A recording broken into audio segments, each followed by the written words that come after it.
Thank you. You look great too, Haya responded happily, accepting the compliment. Alright, I'm ready. We'll be late if we don't hurry. We need to shop and have lunch out today. Haya quickly put on her sandals and headed out with Yusra. As they went outside, they encountered Mrs. Effendi, who was waiting near the entrance. Upon seeing them, Mrs. Effendi remarked, "Nice, both of you look very pretty today.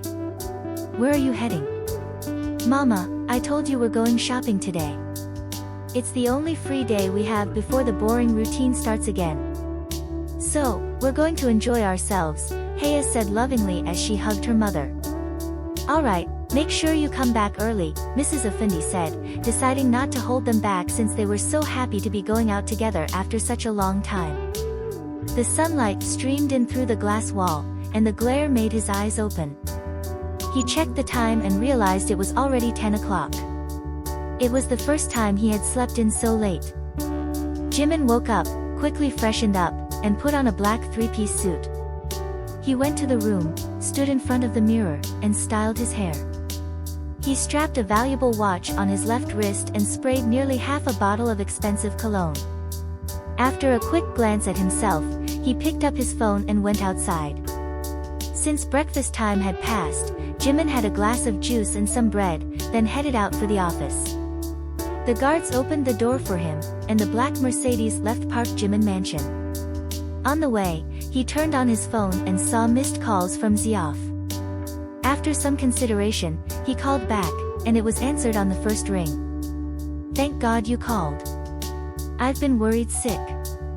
After dropping you off yesterday, I had some pending work at home, but now a major problem has come up." Ziaf started talking non-stop as soon as the call was received. What could have happened?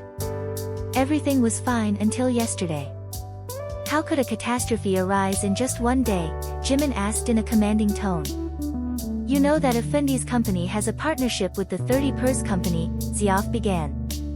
"Yes, and what's the problem with that?" JIMIN asked seriously. "Well, you should also know that if there's a loss in business, Effendi will have to bear the entire burden," Ziaf continued. "Just tell me straight what's going on. Don't make me angry with riddles," JIMIN cut in sharply.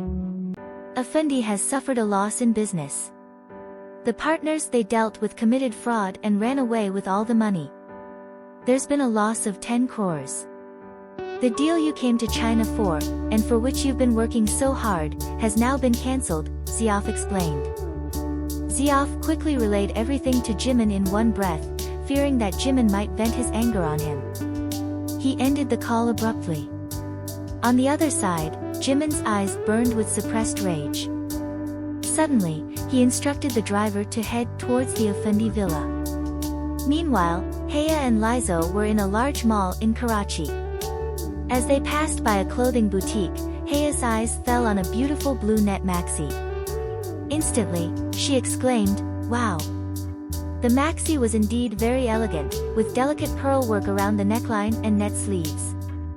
Following Haya's gaze, Lizo couldn't help but appreciate her choice. "Wow, Haya, your taste is amazing. This is gorgeous.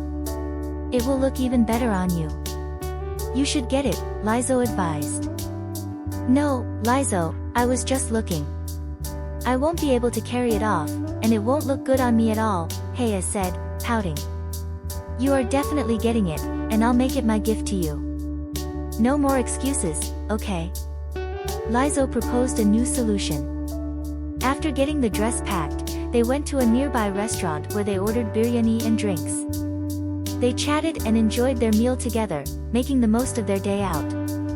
Upon reaching Effendi Villa, JIMIN stepped inside. The villa's staff couldn't help but be impressed by the imposing figure before them. It was Sunday, so Mr. Effendi was at home, burdened by the worry of the substantial loss he had incurred. He had received a call that morning informing him that the people he had made the deal with had absconded with all the money. Now, he had to bear the brunt of the loss. Selling all his property wouldn't even cover it. Mrs. Effendi was also deeply worried. When JIMIN entered the lounge, Mr. Effendi froze for a moment, grappling with the reality of the situation. If it was indeed real, he was reluctant to accept it. How could he face this challenge? Since the news that morning, his primary concern had been the loss, though he had some reassurance that Park Jimin was not in China. He hoped to cover the loss before Jimin's return. But now, seeing Jimin before him was a shock. Mrs. Effendi, too, was taken aback by the presence of this imposing figure. "How are you, Mr. Effendi? Aren't you going to offer me a seat?" Jimin's tone was laced with sarcasm, which Mr. Effendi immediately understood. Jimin's commanding presence made Mr. Effendi uneasy for a moment, but he quickly composed himself, knowing he had to respond. "Yes, of course. Please, have a seat. This is your home," Mr. Effendi replied, gesturing towards the sofa. As Jimin took his seat, Mrs. Effendi was left stunned by her husband's remark about it being Jimin's home, as she had yet to recognize who he was. Both sides were enveloped in complete silence, a silence that Mr. Effendi finally broke. "Look, Jimin, I just got the news this morning. I know you've suffered a significant loss, but I promise I'll repay every single penny. Just give me some time," Mr. Effendi pleaded. "Mr. Effendi, the loss you've incurred is so substantial that even if you sell all your property, drain your bank accounts, and everything else, you still wouldn't be able to cover it. You must know that," Jimin replied, his tone serious as he laid out the harsh reality. "Even if Mr. Effendi sold everything, he wouldn't be able to make up for the loss. But since you insist, I'll give you a chance," Jimin began, but before he could finish, a sound of laughter reached his ears. The same laughter also caught the attention of the two others in the room, who were left in suspense by Jimin's incomplete statement. Jimin's gaze shifted abruptly toward the door, where he saw her. She was wearing a simple black frock and was engrossed in her phone. She appeared deep in conversation, her silky, open hair framing her face. Long, curled eyelashes, a small nose, and soft pink lips gave her an ethereal look, almost like a celestial nymph. Jimin's gaze fixated on her youthful form, his heated eyes tracing her every detail. Suddenly, Haya felt the intensity of someone's gaze upon her. Looking up, she found Jimin staring at her intently with his striking blue eyes, now tinged with red. Fear caused her heart to pound loudly in her chest, and unable to withstand his penetrating gaze, she hurriedly moved towards the stairs, her steps faltering in panic. She rushed into her room and slammed the door shut behind her. After she left, Jimin allowed a subtle smile to play on his lips. The words he spoke next struck fear into the hearts of the two people remaining in the room, as if a snake had bitten them. "Mr. Effendi, you have exactly 24 hours. During this time, find a way to cover the loss. If you fail, by the end of these 24 hours, I will take whatever I desire, and you won't be able to stop me. I've said what I needed to. The rest is up to you to understand," Park Jimin declared, his tone cold and final. Jimin left Effendi Villa without any hesitation. Effendi and his wife were left behind, worried and anxious that their worst fears might come true. Haya, upon entering her room, quickly turned off her phone. Her heart was racing, and she tossed the phone onto the bed, collapsing onto it herself in a half-sitting, half-lying position with her feet touching the ground. After a few moments of catching her breath, she sat up, but her thoughts kept drifting back to those intense blue-red eyes and that serious face. Who was he? And why was he looking at me like that? Does he know me? No, she dismissed her thoughts, shaking her head. Maybe he's a friend of Dad's. Yes, that could be it.